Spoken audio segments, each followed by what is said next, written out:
having both of you over here on site by tomorrow on Thursday. All right, thanks very much. Okay, cheers, bye.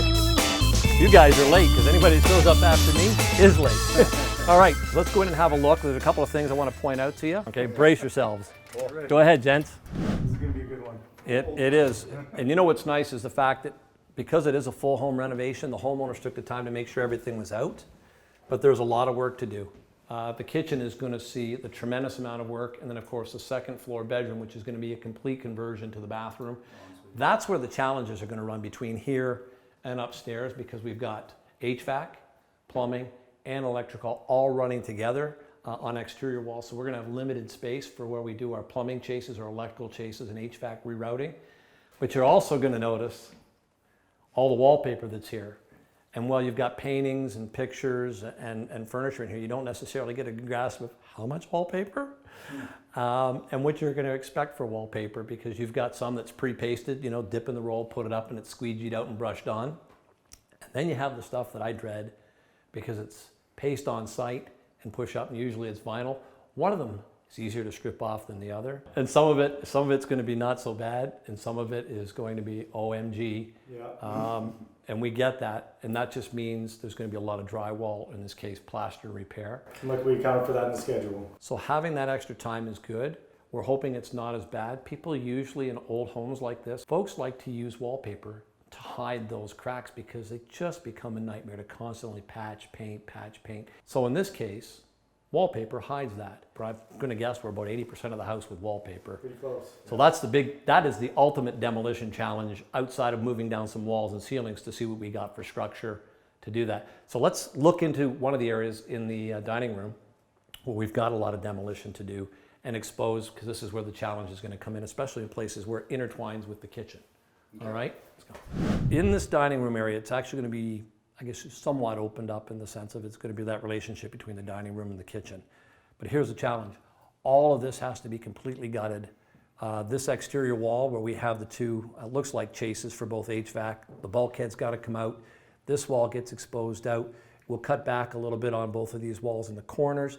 We'll open up, we'll have an ability to see just where the challenges rely on the plumbing, the HVAC, the electrical, more so the plumbing than anything else. When we get upstairs and we physically look at the plans, you'll see where the locations are for toilets and sinks. And this is all going to potentially hang down below the ceiling. So it means creating additional bulkheads. I'm hoping that the homeowner is a little more obliging. If we have to put a bulkhead up in here across this side, we can.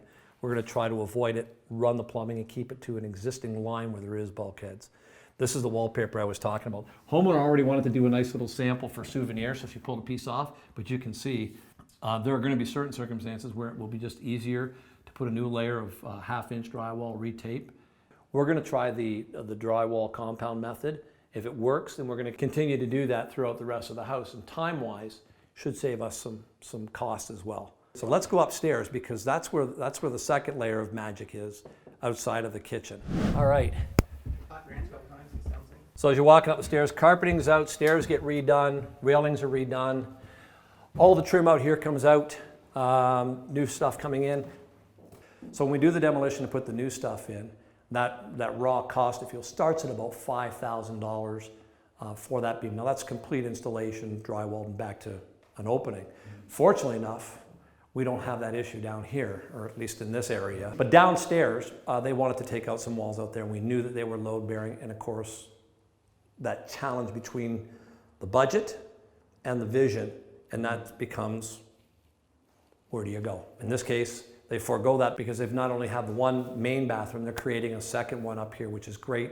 And because it's now will go from a 4-bedroom to a 3-bedroom, they still have the ability not to have what I call AM chaos, looking for a bathroom to go and everybody wants to run and use. So this makes the design features that Christine from C9 come up with and bring in the fruition of what the vision the homeowners had perfect. And this house lends to it ideally. So you can see in the ensuite, this is the master bedroom, an existing master bedroom. We're actually going to create the opening in here. We're going to offset that opening.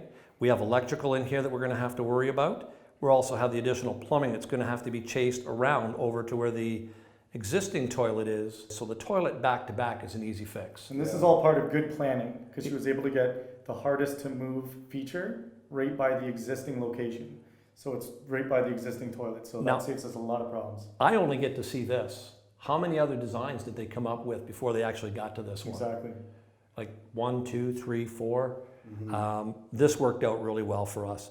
So we've got obviously the door, which is the only real key structural. Back here on this wall, we have a couple of double closets. They're going to come out, and actually in the far corner, we'll actually have a walk-in closet with the door, separate existing fan. So we've got some additional rerouting for HVAC to deal with. So in this room here, it's a complete demo out. It ties in with the demo downstairs on the ceiling, Yeah. with the exception of the exterior wall with the window. That will stay. There's no need to move anything. And then it's reframing Yeah. and then design, of course. The challenge now comes in making sure all the plumbing lines up perfectly and trying not to have bulkheads downstairs. Electrical is straightforward. We're trying to use as much of the original to help keep the cost down. There's no new pot lights, no surprises in this, so it's a clean job. But it's going to be very time consuming because it's all about small details. Good plans, good job. Looking forward to it. A whole lot of fun coming down this tube. All right, guys. If you got any other questions, give me a shout. I'm trying to get everything else set up for the rest of the week. That's my job today. We're in here 8:30 tomorrow, starting on the demolition. All righty. Awesome. Thanks, guys. Good. Cheers. All right. So what do you think? Yeah, it's a good project. Yeah. A lot of aesthetic work and stuff. So The house has definitely not been touched since the 60s. yeah, There's no doubt about that. it's old as hell. Yeah. So I don't know. I'm looking forward to it And I think this is going to be one of our better before and afters that we've ever done. for sure. It's going to be fantastic Yeah. because the functionality that's being added from that ensuite, that little privacy, that haven, Oh, they're gonna that love place that. to get away from the kids, Yeah. is going to be fabulous for them. Yeah. That's a big ensuite too. It's a big, beautiful ensuite. Taking a 4-bedroom house, converting one of those bedrooms into a functional ensuite bathroom for that master is probably one of the biggest things you could do in this home. Definitely. This project is just going to be a spectacular project, but here's the thing that's bothering me. Every time we get into a full home renovation, the real challenge now steps in as soon as I take those walls apart, we start exposing stuff, because you just don't know. In this particular case, second floor is all engineered trusses. I got no issue up there. It's when I'm going to get the surprises of downstairs, especially in the kitchen and the living room area, because we just don't know what to be expecting. That's the challenge, and man, I stress, but as soon as that's done, everything else goes golden for me. Well, I don't know about you, Sean, but with projects like this, on this scale, when the whole home is being transformed, the finish is spectacular. Yeah. So I can't wait to see what we can do. I'm looking forward to just getting started. So stay tuned and see what happens.